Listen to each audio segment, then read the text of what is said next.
Hey y'all, TRG here, and welcome back to the video. In this video, we'll be going over the massive change to our U.S. weather pattern that could cause a large storm to enter the United States towards the end of January and beginning of February. Let's go right on into today's video. Starting out here with our precipitation type on the GFS model, we are currently seeing a large blast of cold air entering the United States. This has helped contribute to that snowstorm we saw 2 days ago in the far southern United States. This will hang around in much of the U.S. up until about Sunday or Monday. This is going into Monday, January 27th, and you'll see that freezing point of 32 degrees Fahrenheit begins to shift up towards portions of the Midwestern United States and the New England states. This will allow for multiple opportunities of heavy snow to impact lake effect areas in Wisconsin, Michigan, New York, and into northwestern Pennsylvania.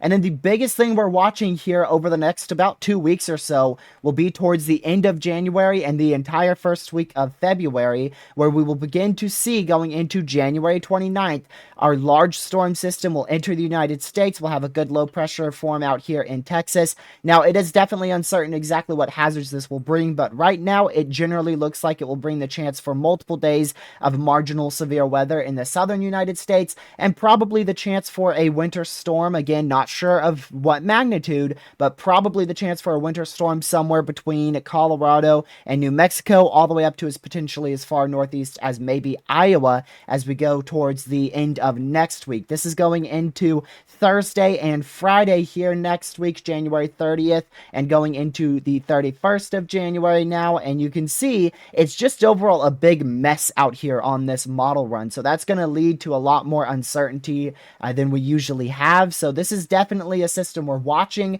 but in terms of specifics, it's definitely more of a question mark. We generally are looking at severe weather in the southern United States, and then a snowstorm somewhere barely on the southeast side of the Rockies or going into the Central Plains. That's just generally what we are looking at with this upcoming pattern, but it is definitely a very uncertain one, so a lot of things are going to change with this upcoming system. And then as we go into February 2nd here, this is just the remnants that the GFS model one shows of that large storm. Again, you don't want to take this very seriously because it seems like we've got a lot of uncertainty with this particular storm system. And then going into January 3rd and 4th, the GFS model one shows another storm system. However, that one is way too far out to really discuss. So again, generally we're looking at a snowstorm somewhere in this vicinity, and then a severe weather threat somewhere in the southern United States going towards the end of January, beginning of February. Before we continue on with the rest of today's video, I ask that you guys hit that like button, share this video with your family, friends, social media, and consider hitting that subscribe button with the notification bell set to all so you know when I go live or upload a video. Let's go right back on into today's video. This is your GFS mean snow accumulation all the way through about February 2nd, so this is pretty far out, and you can see there is very low confidence of a snowstorm happening anywhere inside the central or eastern portions of the U.S. Generally, we're looking at a lot of lake effect snowfall in the far northeastern portions of the U.S., and then a couple snowstorms out here in the southern and southeastern Rockies in the western United States. There is at least a little signal for the chance of a snowstorm here in the central U.S., but that signal is so small we're just going to keep an eye on it and not really discuss any specifics with it because it is currently too far out. Now let's talk about our major change that will happen in the United States over the next couple of days, and this is starting off here tomorrow, where we will continue to see that large Arctic blast hang around in much of the United States for a couple of days here. Let's go ahead and pull this on out. This is going into Friday, which is tomorrow. Saturday, still hanging around. And then as we go into Sunday, there will be a little warm up in the central United States, but generally we're going to stay around the below average mark all the way up until probably sometime Sunday or going into Monday. As we go into Monday, most of the United States here is going to be near normal or above average in terms of temperatures for January here. You can see much of the United States here is into the white or the red colors. The only area that could be below average is out here in the Rockies in the higher elevations, but generally much of the U.S. is going to be a lot warmer as we go into the beginning of next week. Going into Tuesday, that continues with a large chunk of the U.S. keeping that above average look. Wednesday, we continue with above average in much of the U.S. We do get a blast of cool air into the New England states. That's going to be one of our systems that could add the potential for a substantial snow threat and lake effect areas in western New York. So we will keep an eye on that going into Wednesday. We could see quite the lake effect snow event, say near Watertown and near Buffalo, New York. We'll keep an eye on that. And then as we go into Thursday, that blast will continue to push off to the east-southeast. It could bring some barely cooler than average temperatures out here as far south as the mid-Atlantic, but still we're staying with relatively above average temperatures in a good chunk of the U.S. You can see here, this is all near normal to above average temperatures here across much of the central plains into portions of the western Midwest. And then Friday, that blast just kind of lingers around out there in the southeastern United States, but we still are keeping more of a above average look here throughout Friday next week. Saturday, much of the U.S. will be above average Saturday next week. That's about 200 or so hours out.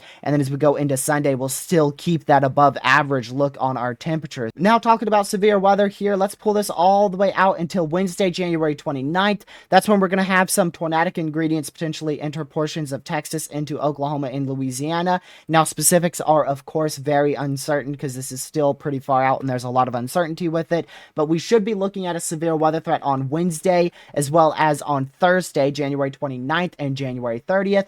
And then we could continue with a lower severe weather threat as we go towards Friday and Saturday next week out here somewhere in the southern United States. But generally, it is very uncertain on exactly how notable this severe weather threat will be. The day I'm watching the most is definitely Wednesday, January 29th, because that is the closest date for severe weather we have currently. So watching that closely out there in south central Texas, but right now it doesn't seem like it will be a solid severe weather threat. This is looking at your GFS ensembles here, and you can see we are seeing still a signal of severe weather opportunities from about January 29th all the way through the end of January into the beginning of February. The most notable signal at the moment looks to be right around the 30th and 31st of January, but even that is still a pretty low-end signal. That is a small signal right there. It's not a major signal in terms of a significant severe weather threat, but we could end up with a couple severe weather events here as we close out January and enter in towards the early portion of February.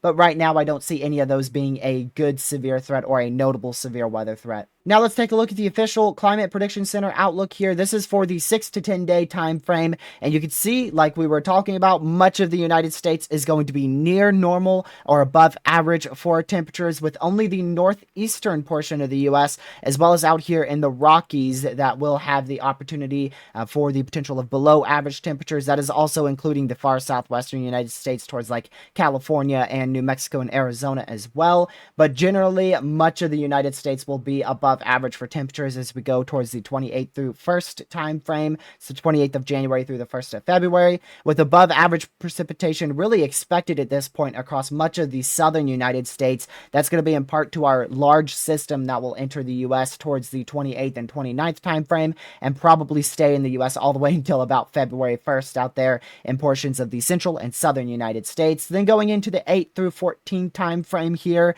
we're still looking at January 30th this time all the way through the 5th, but still looking at our above average chance for precipitation in the southern and central United States, with above average chance for temperatures across much of the central and southeastern United States, and near normal temperatures across much of the United States, including the Rockies as well here towards the 30th and 5th time frame.